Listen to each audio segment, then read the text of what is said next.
இன்னைக்கு நல்லா தான் நடந்து பேசிட்டுடா. நீ இன்னும் சாப்பிட்டே முடிக்கலையா? மணி எத்தனை? வேமா ஸ்கூலுக்கு கிளம்பி போ. போக மாட்டேன். நீ அங்கே வண்டியில இருக்கும்போது உன்னை கோபப்பட்ட. அதே உனக்கு தெரியல.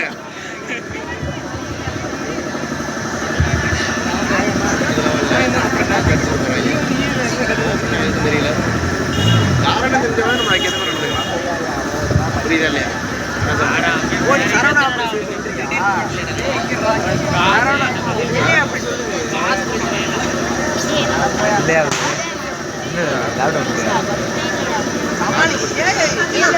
இந்த தையல் மேலதானே என்ன பிரச்சனையும்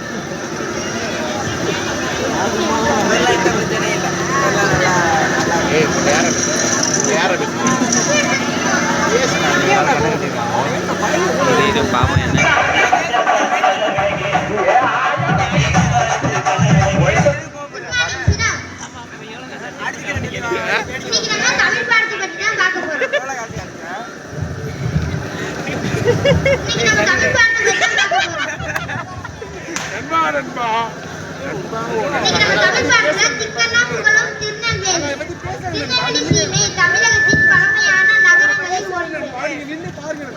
தமிழகத்தின் சேர சோழ பாண்டிய என்னும் மூவேந்தர் ஆண்டு வந்தார் என்பது நமக்கு தெரியும். நிஷாந்த் என்ன பண்ற? ஒண்ணுமில்லை மிஸ். நான் எத்தனாம் பேஜ் படிச்சேன் கூட தெரியாம என்ன பண்ணிக்கிருந்த? ஒண்ணுமில்லை மிஸ். பின்னாடி என்ன வச்சு கேளு? பிரச்சனைனா தீவிர தம்பி அப்படின்னு சொல்லி இப்படி கையை கட்டிட்டு இனிமே கொண்டு வர மாட்டேன் மிஸ். நாளைக்கு வரும்போது உங்க அப்பா அழைச்சிக்குவா. எங்க அப்பா ஃபாரின்ல இருக்காரு மிஸ். நாளைக்கு உங்க அம்மா அழைச்சிட்டு வந்தாதான் கிளாஸ்க்குள்ள விடுவேன். Okay miss.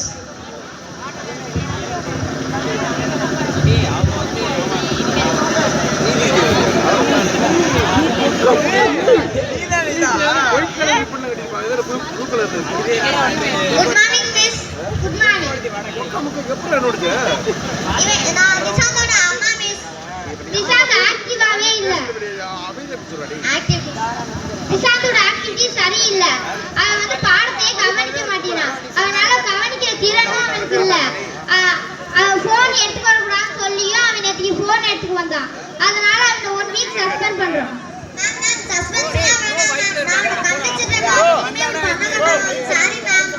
வீட்லயும் இப்படித்தான் மேம். சாப்பிடும் போது கூட போன் பாக்குறான், தூங்கும் போது கூட போன் பெட்ஷீட்டை போத்திக்கிட்டு போன் பார்த்துட்டு தான் தூங்குறான் மேம். ஃப்ரெண்ட்ஸ் வந்து அழைச்சா கூட விளையாட போக மாட்டேங்கிறான் மேம்.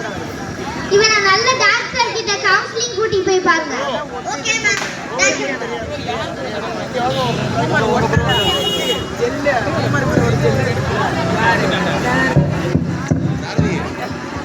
நாளைக்கு வந்து செஞ்சு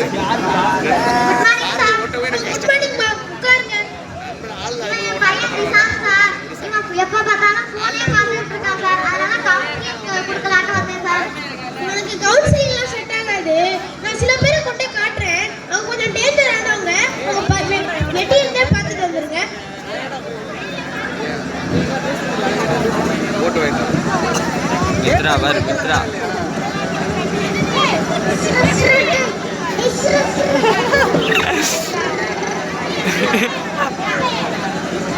இவங்க வந்து கேம் விளையாண்டு அப்படியே பைத்தியம் பண்றாங்க. இவங்க அது போன் கூட ஒர்க் ஆகாது. ஆனா இவங்க கேம் விளையாடுறதா நினைச்சிட்டு விளையாண்டுட்டே இருக்காங்க.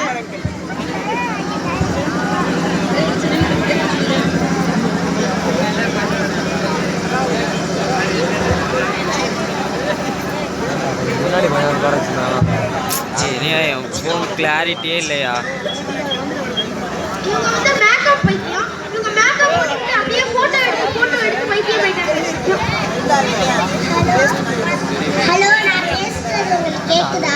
நீங்க பேசுறது எனக்கு கேட்கவே இல்லை. நல்லா இருக்கீங்களா? Hello hello hello hello. இவங்க போன் பேசி பைத்தியம் போயிட்டாங்க. இவங்க பண்ற எல்லா போனுமே ஒர்க்கே ஆகாது. ஆனா இவங்க ஒர்க் ஆகாதுன்னு நினைச்சுட்டு அதை பயன்படுத்தினா நினைச்சுருக்காங்க. கடாயை எடுத்து அடுப்புல வை, எண்ணெயை ஊத்து, வெங்காயம் போடு, தக்காளி போடு, நல்லா வதக்கு.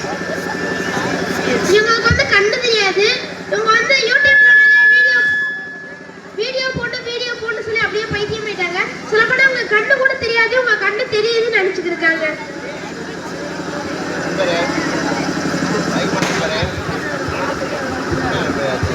போயிட்டு அடுத்த வாரம் வாங்க. Okay sir.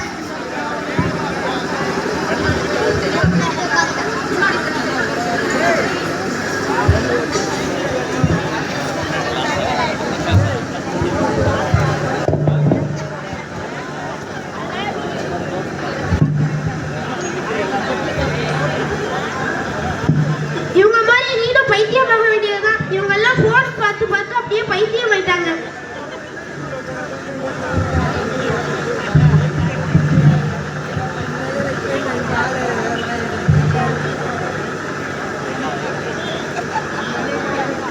பெற்றோர்களே, உங்க குழந்தைங்க போன் பாக்குறாங்கன்னு சொல்றீங்க. அவங்க போன் பாக்குறதுக்கு காரணம் யாரு? நீங்க தான். அவங்க விளையாட போறப்ப விளையாட வேணாம், வீட்டுல உட்காரு சொல்றீங்க. வீட்டுல அந்த வேலையை பாரு இந்த வேலையை பாரு சொல்றதுக்கு முடியாதுன்னு சொல்றதுக்காக இது ஒண்ணும் பண்ண மாட்டேங்குது, இது நம்ம சண்டை போட்டுக்கிட்டே இருக்கு அப்படின்னு சொல்லிட்டு அந்த போனை கொடுக்குறீங்க.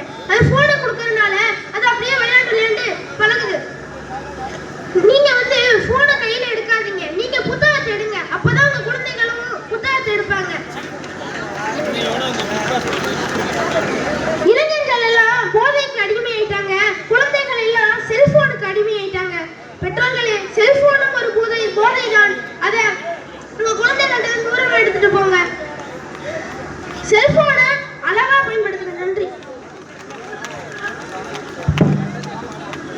செல்போன் பயன்படுத்துறதுனால கண்ணு தெரியாது அப்படிங்கிற கருத்து தான் நம்ம கிட்ட இருக்குது. கண்ணு மட்டும் தெரியாது அப்படின்னு தான் நம்ம நினைச்சிட்டு இருக்கோம். தயவு செஞ்சு பெற்றோர்களே தெரிஞ்சுக்கோங்க, நம்ம குழந்தைங்க செல்போன் பார்க்கறதுனால அவங்களுடைய மூளையினுடைய வளர்ச்சி திறன் வந்து குறையுது, குழந்தைங்களுடைய வளர்ச்சி திறன் குறையுது, உடல் எடை வந்து அதிகமாகுது, உடம்புல நார்மலா சுரக்க வேண்டிய ஹார்மோன்ஸ் எல்லாமே அளவுக்கு அதிகமா சுரக்குது. அதெல்லாம் நம்ம கண்ணுக்கு கண்டிப்பா தெரியாது. இன்னொரு விஷயம், குழந்தைங்களுக்கு வந்து பள்ளிக்கூடத்துல பாடம் நடத்தக்கூடிய டைம் வந்து 45 நிமிஷம். அதான் வந்து ஒரு குழந்தையால மாணவர்களால பாடத்தை கவனிக்கக்கூடிய நேரம் 45 நிமிஷம்.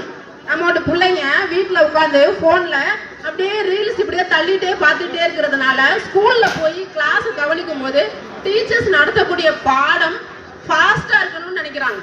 எப்படின்னா டீச்சர்ஸ் வந்து 3 நிமிஷத்துல ஒரு பாடத்தை நடத்திடணும், 5 நிமிஷத்துல ஒரு பாடத்தை நடத்திடணும்னு அவங்க மூளை கட்டளையிடும்.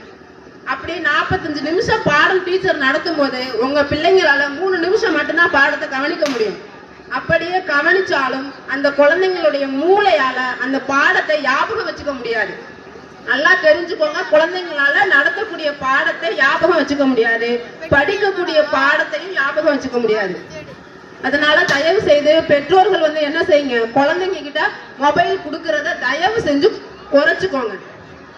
நம்ம பிள்ளைங்களுக்கு முன்னாடி நம்ம போன்ல ரீல்ஸ் பார்த்துட்டு நம்ம உட்காந்து கேம் பார்த்துட்டு பாட்டு பார்த்துக்கிட்டு இருந்தோம்னா அடுத்து நம்மளோட தலைமுறை இப்படித்தான் போவாங்க. ஸ்கூல்ல வந்து ஹோம்ஒர்க் வந்து மொபைல்ல கொடுக்குறாங்க, என் பிள்ளை போனை பார்த்து படிக்குது, அதெல்லாம் வந்து முட்டாள்தனமான ஒரு வேலை. ஹோம்ஒர்க் கொடுக்குறாங்கன்னா பக்கத்துல உட்கார்ந்துருந்து ஹோம்ஒர்க் முடிக்கிற வரைக்கும் நீங்க கைட் பண்ணுங்க. பிள்ளைங்கள்ட்ட தயவு செய்து 5 நிமிஷம் 10 நிமிஷம் 1 மணி நேரமாவது பெற்றோர்கள் பேசுங்க.